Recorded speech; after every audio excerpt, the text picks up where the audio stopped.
Brazos caídos dentro de la policía. El otro día te leía Sí. y te decía recién en privado que hace mucho tiempo no te leo hablando con tanta claridad y sin quizá evitar entrar en algún tipo de conflicto a partir de tus declaraciones. Pero me pareció interesante que lo hayas hecho, doctor. Esta historia del brazo caído o la policía con brazos caídos a mí me viene en mente directamente y asocio con la famosa historia de los planteles que le hacen la cama a sus Claro. técnicos cuando de por ahí el técnico no le gusta. Claro.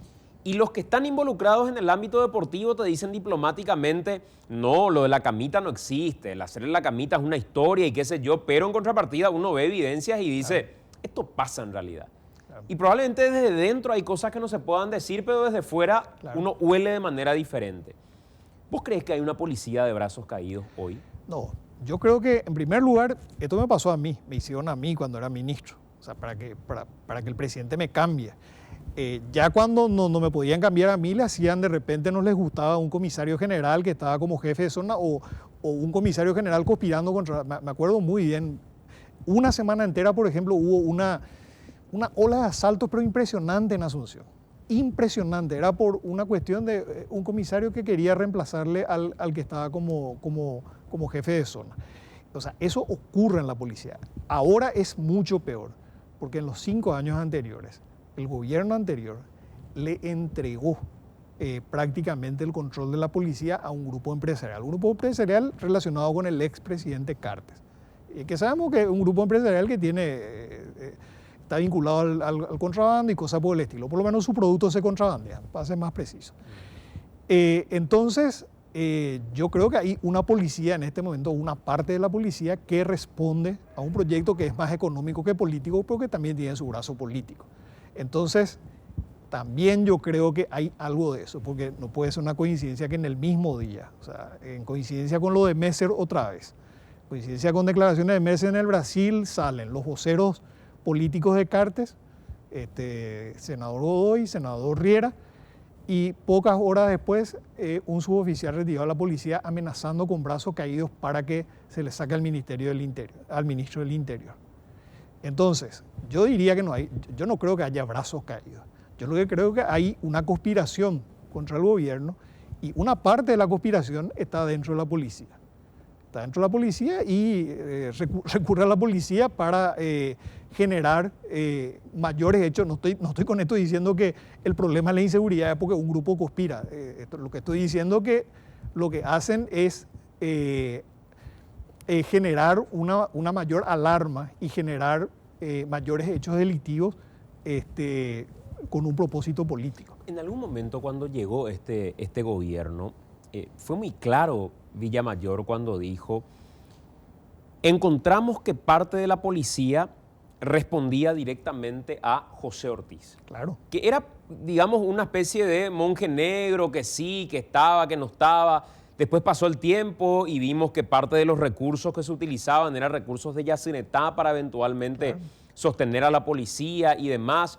Hemos visto comisarías que se han abierto en la zona que de por ahí era de influencia, casetas policiales que operaban en zonas de influencia eventualmente de José Ortiz, como el caso del Paraná Country Club y compañía. Pero lo que estás diciendo, doctor, me parece interesante para el análisis. ¿Vos creés que parte de esa estructura que respondía a José Ortiz o que respondía a los brazos ejecutores del grupo Cartes, hoy puede estar todavía dentro de la estructura policial y conspirando directamente contra lo que eventualmente pueda hacer o este ministro o este gobierno? Claro. Pero además, hace el lunes con flecha. Cartes la cabeza de quién pide. Pide la cabeza de Villamayor. Y pide la cabeza también de Arrey, de ese prelato. Eso fue lo que... O sea, ¿cuáles son los dos detonantes para que se dispare lo del juicio político? Lo de Messer en el Brasil y el nombramiento de Carlos Arrey. Que entre paréntesis, aprovecho para aclarar que nosotros les recomendamos que no acepte ese cargo. O sea, porque hay gente que dice que hay un cogobierno. Con ese criterio, Cartes tenía un cogobierno con el Partido Liberal porque el ministro del Interior era liberal y el ministro de Hacienda liberal hasta que se volvió colorado. Pero no importa, o sea, no viene al caso. Sí creo eso y además hay que decir con todas las letras, el dinero que maneja Cartes, que es dinero de fuentes que no están bajo ningún tipo de control, marca un antes y un después en la política paraguaya. Eso hay que decir con todas las letras. Fíjate vos en qué gobierno colorado los propios colorados plantearon el juicio político de un presidente dentro de los primeros meses de gobierno, en el primer año de gobierno. Nunca antes ocurrió eso. Si vos te fijas, la lógica de todos los gobiernos colorados han sido, inclusive en el caso de Lugo, la lógica ha sido que los parlamentarios se han ido acercando al gobierno. Porque lógicamente un parlamentario tiene que cumplir con la gente que le votó. Tiene que sobrevivir políticamente, aunque sea opositor. Así que le conviene más tener amigos en el gobierno. Entonces, fíjate vos el poder del dinero para que Cartes no solamente conserve intactos los votos de su propio movimiento e inclusive se plantee tumbar a un gobierno de su propio partido, sino que inclusive crece, inclusive tiene simpatías en otros partidos políticos.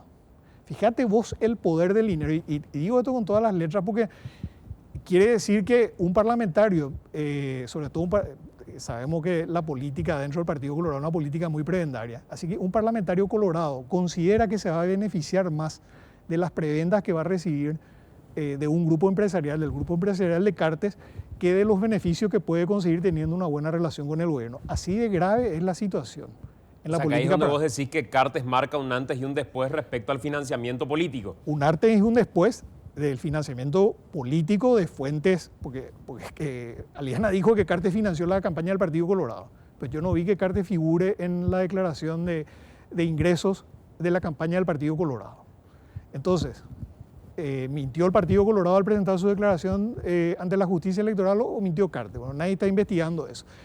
Ahora, esto viene a coronar un proceso que empezó hace mucho antes. Y que ha ocurrido en muchos países donde el crimen organizado ha empezado a ganar terreno y ha empezado a inficionar. Ahora estamos viendo la policía, pero a estos policías hay que sumarle los jueces de la zona, hay que sumarle las autoridades políticas de la zona y todo lo demás. Ahora, todo este dinero que circula, todo este dinero de la economía subterránea del Paraguay, que es inmensa, que es similar probablemente a la economía formal, entró con tanta fuerza en la política paraguaya.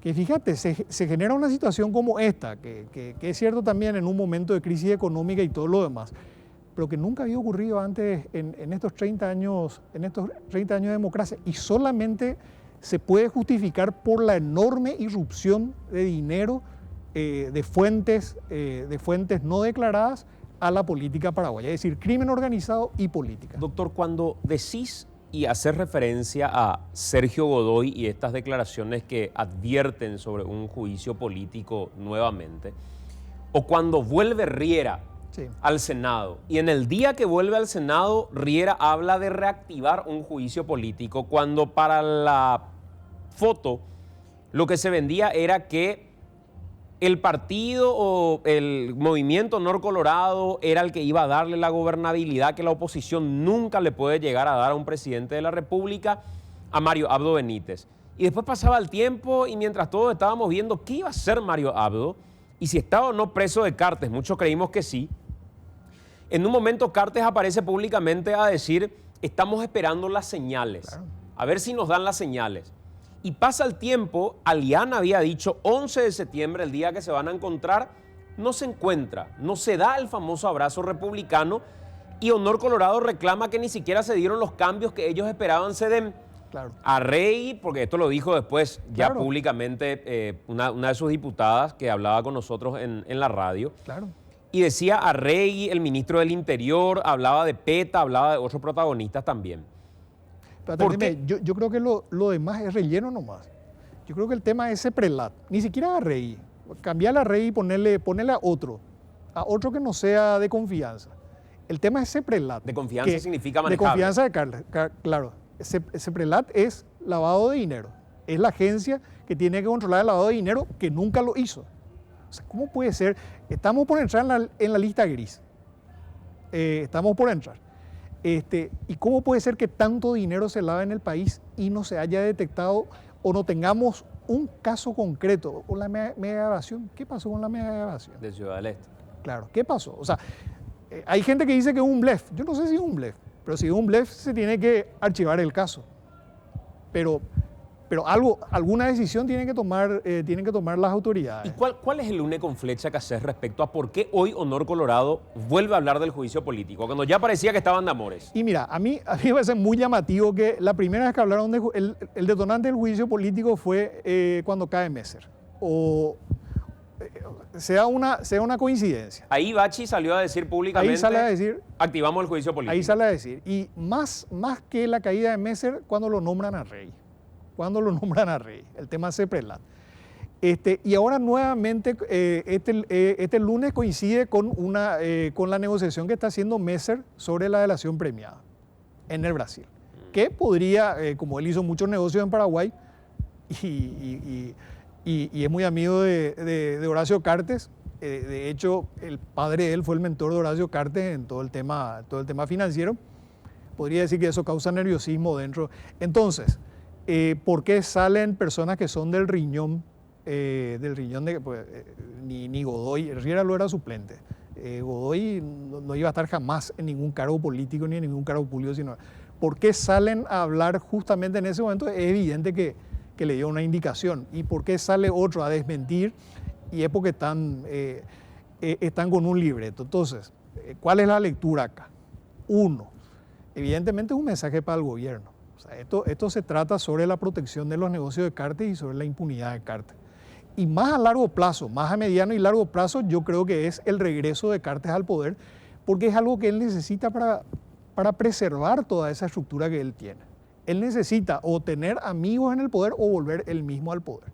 Y es una cuestión de la que se habló poco. Pero fíjate vos que hubo mucha gente hablando de la reforma constitucional nuevamente. Hubo gente hablando de la enmienda constitucional también. O sea, eso estaba también dentro del paquete. Juicio político, un interinajo, un nuevo gobierno, elecciones, un nuevo gobierno probablemente, enmienda. O sea, dentro de toda esa lógica, porque el proyecto de Cartes es un proyecto eminentemente económico, pero obviamente necesita del poder político para sostenerse. Porque él está siendo investigado, o sea, cuando él llega a la presidencia, muchas investigaciones se suspenden.